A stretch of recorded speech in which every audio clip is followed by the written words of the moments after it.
역대상 17장. 다윗은 자기의 왕궁에 살 때에 예언자 나단에게 말하였다.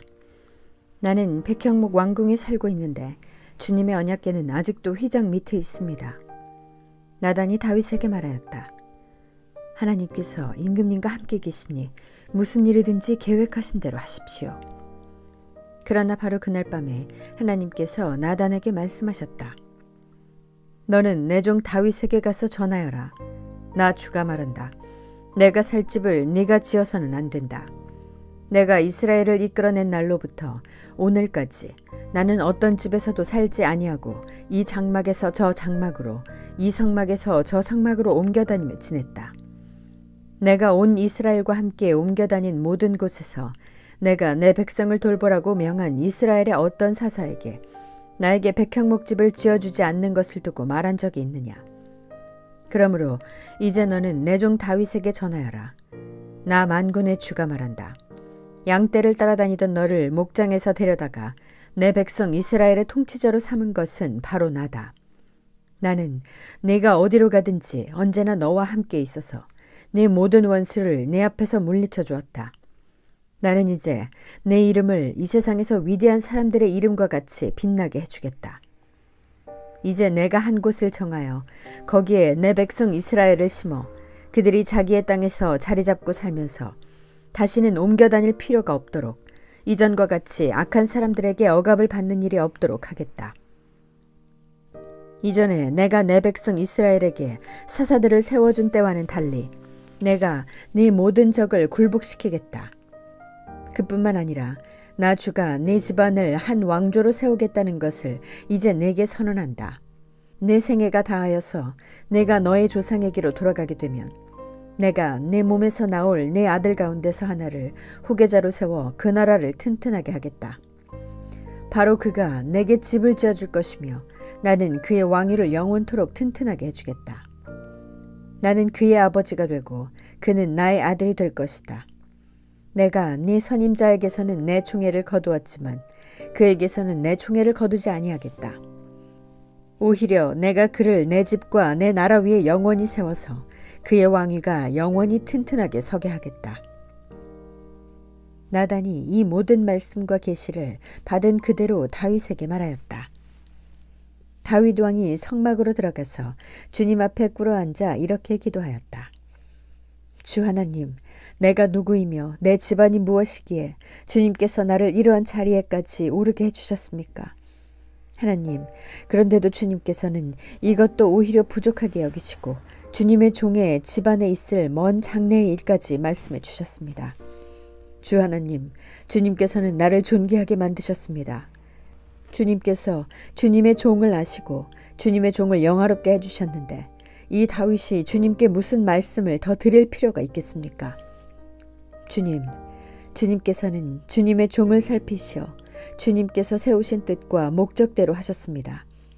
주님께서 이처럼 크나큰 일을 하시고 이 모든 일을 알려주셨습니다. 주님, 우리의 귀로 다 들어보았습니다만 주님과 같은 분이 또 계시다는 말은 들어본 적이 없고 주님밖에 또 다른 하나님이 있다는 말도 들어본 적이 없습니다.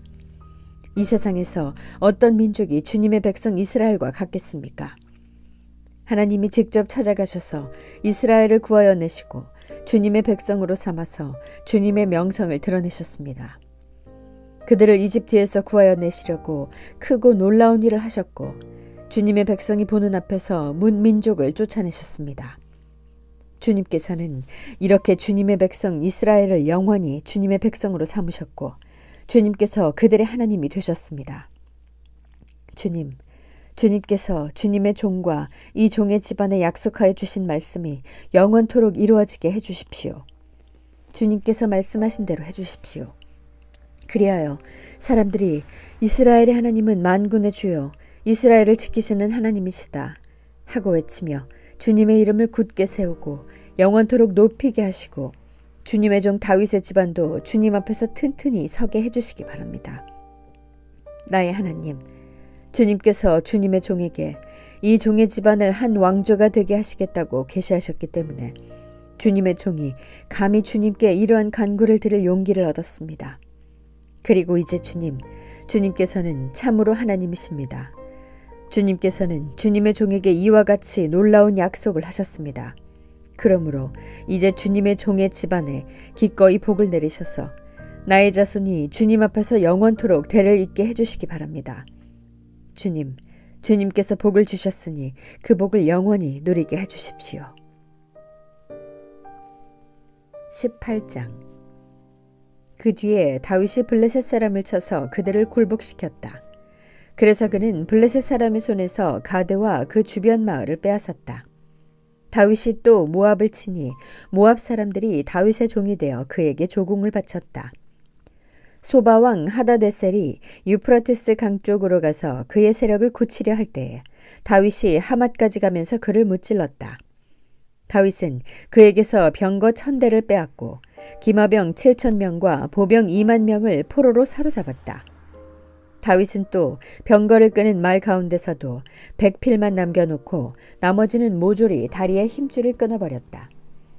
다마스쿠스의 시리아 사람들이 소바왕 하다데셀을 도우려고 군대를 보내자 다윗은 시리아 사람 2만 2천 명을 쳐 죽였다. 그리고 다윗이 시리아의 다마스쿠스에 주둔군을 두니 시리아도 다윗의 종이 되어 그에게 조공을 바쳤다. 다윗이 어느 곳으로 출전하든지 주님께서 그에게 승리를 안겨주셨다. 그때의 다윗은 하다데셀의 신하들이 가지고 있던 금방패를 다 빼앗아서 예루살렘으로 가져왔다. 또 다윗은 하다데셀의 두 성읍 디브핫과 군에서는 노새를 아주 많이 빼앗아왔다. 이것으로 솔로몬이 바다 모양 물통과 기둥과 놋그릇을 만들었다. 하맛왕 도이는 다윗이 소바왕 하다데셀의 온 군대를 쳐서 이겼다는 소식을 들었다.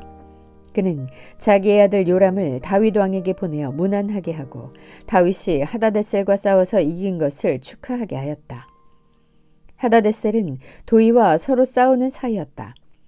요람은 금과 은과 놋으로 만든 물건들을 가져왔다. 다윗 왕은 이것들로 따로 구별하여 에돔, 모압, 암몬 사람, 블레셋 사람, 아말렉 등 여러 민족에게서 가져온 은금과 함께 주님께 구별하여 바쳤다. 수르야의 아들 아비새가 소금 골짜기에서 에돔 사람 18,000명을 쳐 죽이고 에돔의 주둔군을 도왔다. 마침내 온 에돔 사람이 다윗의 종이 되었다. 다윗이 어느 곳으로 출전하든지 주님께서 그에게 승리를 안겨주셨다. 다윗이 왕이 되어서 이렇게 온 이스라엘을 다스릴 때에 그는 언제나 자기의 백성 모두를 공평하고 의로운 법으로 다스렸다. 수리아의 아들 요압은 군 사령관이 되고 아힐루스의 아들 여호사밧은 역사 기록관이 되고 아히두베의 아들 사독과 아비아달의 아들 아히멜렉은 제사장이 되고 사오사는 서기관이 되고 여호야다의 아들 브나야는 그렛 사람과 블렛 사람의 지휘관이 되었다. 다윗의 아들들은 왕을 모시는 대신이 되었다. 19장. 그 뒤에 암몬 사람의 왕 나하스가 죽고 그 아들이 뒤를 이어 왕이 되었다. 다윗은 하눈의 아버지 나하스가 나에게 은혜를 베풀었으니 나도 나하스의 아들 하눈에게 은혜를 베풀어야 하겠다 하고 말하며 신하들을 보내어 고인에게 조의를 표하게 하였다. 그래서 다윗의 신하들이 하눈을 조문하러 암몬 사람의 땅에 이르렀다. 그러나 암몬 사람의 대신들이 하눈에게 말하였다. 다윗이 임금님께 조문 사절을 보낸 것이 임금님의 부친을 존경하기 때문이라고 생각하십니까? 오히려 이 땅을 두루 살펴서 함락시키려고 그의 신하들이 정탐하러 온 것이 아닙니까? 그래서 하눈은 다윗의 신하들을 붙잡아 그들의 수염을 깎고 입은 옷 가운데를 도려내어 양쪽 엉덩이가 드러나게 해서 돌려보냈다. 조문사절이 그곳을 떠나자 사람들이 조문사절이 당한 일을 다윗에게 알렸다.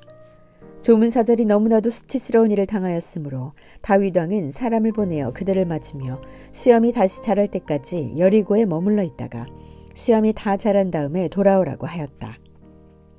암몬 사람들은 자기들이 다윗에게 미움받을 짓을 한 것을 알았다. 하눈과 암몬 사람들은 나하라임의 시리아 사람과 마아가의 시리아 사람과 소바에게서 병거와 기마병을 고용하려고 그들에게 은 1000달란트를 보냈다. 그래서 그들은 병거 32,000대를 빌리고 마아가 왕과 그의 군대를 고용하였다. 그들은 와서 메드바 앞에 진을 쳤다. 암몬 사람도 그들의 여러 성읍에서 모여들어서 싸울 준비를 하였다. 다윗은 이 소식을 듣고 요압에게 전투 부대를 맡겨서 출동시켰다. 암몬 사람도 나와서 성문 앞에서 전열을 갖추었으며 도우러 온 왕들도 각각 들녘에서 전열을 갖추었다.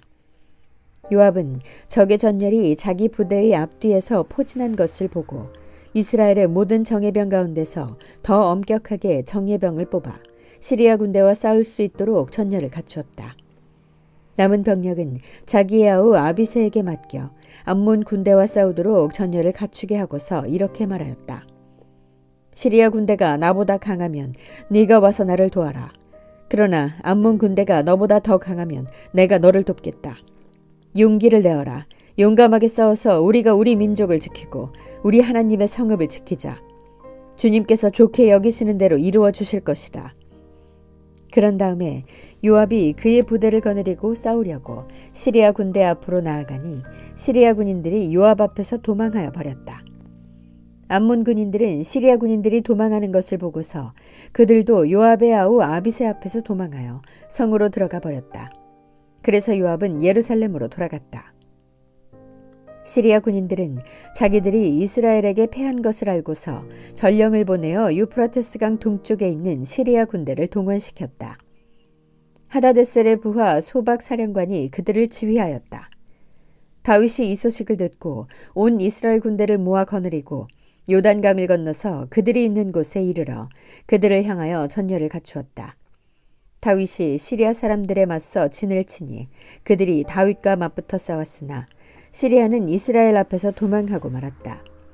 다윗은 시리아 병거를 모는 7,000명과 보병 4만 명을 죽이고 소박 사령관도 쳐서 죽였다. 하다데셀의 부하들은 자기들이 이스라엘에게 패한 것을 알고서 다윗과 화해한 뒤에 그를 섬겼다. 그 뒤로는 시리아가 다시는 암몬 사람을 도우려 하지 않았다. 아멘.